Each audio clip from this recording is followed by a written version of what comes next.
जय हिंद सभी को। साइमन का निर्णय लेने का सिद्धांत और उसके जो चरण हैं ये बहुत महत्वपूर्ण है।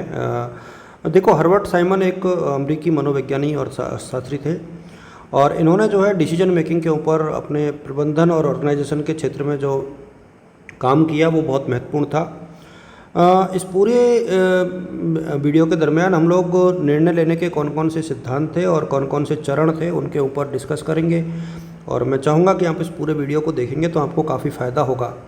देखिए, मैं यहाँ पर बहुत ज़्यादा डिटेल्स में नहीं जाऊँगा कि हर्बर्ट साइमन की जो बुक है एडमिनिस्ट्रेटिव बिहेवियर अपने आप में महत्वपूर्ण है, आप लोग याद करके चलिएगा। इनको नोबेल पुरस्कार भी मिला था। लेकिन ये इकोनॉमिक्स तक सीमित नहीं थे, इनका साइकोलॉजी के, कंप्यूटर विज्ञान और आर्टिफिशियल इंटेलिजेंस के ऊपर काफ़ी काम रहा। देखिए, इन्होंने अपने मॉडल में कुछ चीज़ों को जो है पहली बात तो इन्होंने 4 भागों में बांटा पूरे मॉडल को, जहाँ पहले इन्होंने समस्या की पहचान और उसका विश्लेषण, फिर कैसे डिजाइन किया यानी कौन कौन से विकल्प हो सकते हैं, फिर चुने हुए विकल्पों को लागू करना और सर्वोत्तम विकल्प का चुनाव करना। अच्छा, ध्यान रहे इनके जो चरण है ना, ये तो एक प्रकार से प्रमुख रूप से इनके 4 ही चरण थे। बाद में इन्होंने इसमें समीक्षा को भी ऐड कर दिया था। अब देखिए, पहला चरण जो है ना, बुद्धिमत्ता का चरण। अब इनको अलग अलग आप देखिए, कई जगह आपको ये एक साथ मिलेंगे, कई जगह अलग अलग मिलेंगे। तो इनका पहला चरण क्या था कि कोई भी समस्या है उसको पहचानो, फिर उस समस्या से संबंधित आंकड़ों को इकट्ठा करो, ठीक है।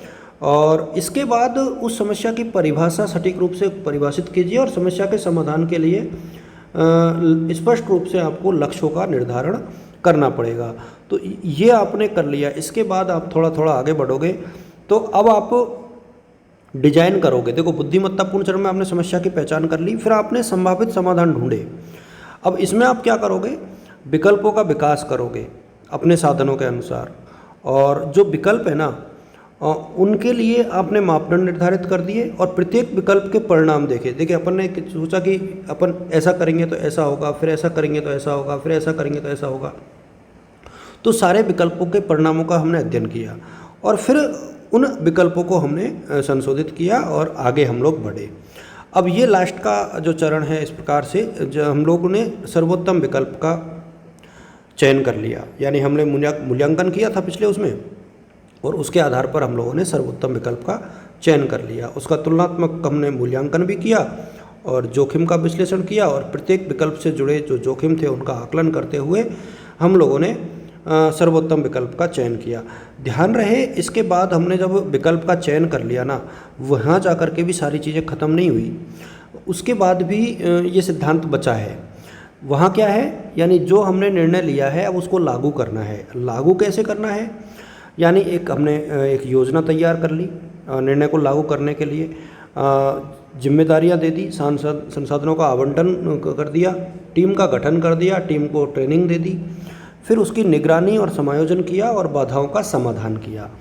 तो इस तरीके से ये सारी चीज़ें आगे बढ़ी और लास्ट में हम लोगों ने क्या किया, रिव्यू करते हुए उसका मूल्यांकन किया और फीडबैक लिया। यानी देखो, मूल्यांकन भी यहाँ पर जब आप करोगे तो इस प्रकार से साइमन के चरण में आप देखोगे कि मूल्यांकन की प्रक्रिया के अलग का मूल्यांकन अलग होगा, फिर परिणाम का मूल्यांकन अलग होगा, प्रभाव का मूल्यांकन अलग होगा और शिक्षा का मूल्यांकन अलग होगा। ध्यान रहे, इसमें हमने देखा कि क्या निर्णय प्रक्रिया कुशल थी, क्या निर्णय से परिणाम हमने प्राप्त किए, क्या निर्णय के दीर्घकालीन प्रभाव क्या है और इस अनुभव से हमने क्या सीखा। प्रक्रिया में सुधार, लक्ष्य में प्राप्ति का आकलन, व्यापक प्रभावों की समझ, ज्ञान संग्रह और भविष्य सुधार, ये चीज़ें हैं जो आपको देखनी होंगी इस पूरे मॉडल के दरमियान। अच्छा, इसके बाद हम लोग और थोड़ा सा आगे बढ़े तो इसके जो चक्र थे, अब आपने यहाँ पर देख लिया होगा कि पहले इंटेलिजेंसी थी जिसके आधार पर समस्या की पहचान की हमने, फिर डिजाइन किया, विकल्पों का विकास किया, फिर हमने विकल्पों में से अच्छा विकल्प का चयन किया, उसकी जोखिम का विश्लेषण किया, फिर कार्यान्वयन किया और फिर उसकी समीक्षा की। तो ये एक प्रकार से पूरा मॉडल है। हालांकि इसकी कुछ सीमाएं हैं, समय संबंधी सीमाएं हैं, संज्ञानात्मक सीमाएं हैं, जानकारी की सीमाएं, मतलब निर्णयकर्ताओं के पास विकल्पों को विश्लेषण करने के लिए उतना समय नहीं होता है। मस्तिष्क की भी एक क्षमता होती है, जानकारी कितनी है ये जरूरी नहीं, दृष्टिकोण संबंधी सीमाएं और संतोषजनक निर्णय लेना पर्याप्त रूप से अच्छा है, समय की बचत, व्यावहारिकता, ये इसकी विशेषताएं हो गई। और निर्णय लेने में अपना जो इनसाइट होती है, अंतर्ज्ञान होता है, उसकी जो इंट्यूशंस होती है, उसका बहुत महत्वपूर्ण योगदान होता है। इससे क्या होता है, हम लोग जटिल स्थिति में निर्णय ले पाते हैं। अच्छा, इसको इस सिद्धांत के साथ ज़्यादा नहीं जोड़ना है, लेकिन मुझे लगता है कि ये बहुत महत्वपूर्ण है और इसको आप लोगों को पढ़ना चाहिए। और इसके चरण मैंने आप लोग के साथ साझा कर दिए हैं। हालांकि भविष्य के लिए इन्होंने सीमित तर्कसंगतता की भी बात की, निर्णय प्रक्रिया की बात की, संतोषजनक और स्तरीकरण की बात की, और एआई के और मशीन लर्निंग जो कि वर्तमान में महत्वपूर्ण चुनौती बन चुका है और अवसर भी हमें प्रदान कर रहा है, तो डिसीजन मेकिंग में हर्बर्ट साइमन का योगदान बहुत महत्वपूर्ण था। मैं उम्मीद करता हूं कि आप उनके योगदान को देखोगे और लिखोगे, तो एग्ज़ाम के हिसाब से भी ये बहुत महत्वपूर्ण आप लोगों के लिए रहेगा। Thank you so much.